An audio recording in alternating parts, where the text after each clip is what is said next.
యెషయా గ్రంథము 9వ అధ్యాయము 6వ వచనములో ప్రభు వారి గురించి ఒక ప్రత్యేకత ఇలా చెప్పబడి ఉన్నది. ఎలయనగా మనకు శిశువు పుట్టెను, మనకు కుమారుడు అనుగ్రహింపబడెను. ఎలయనగా మన కొరకు శిశువు పుట్టాడు, మన కొరకు కుమారుడు అనుగ్రహింపబడ్డాడు. ఆయన యొక్క ప్రత్యేకతలు ఇలా రాయబడి ఉన్నది. ఆయన భుజముల మీద రాజ్యభారముండును.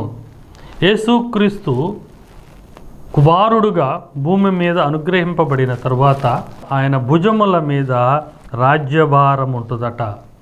ఆయన ఆశ్చర్యకరుడు అని రాయబడి ఉన్నది. ఆశ్చర్యకరుడు. యేసు ప్రభు పుట్టుకే ఒక ఆశ్చర్యం.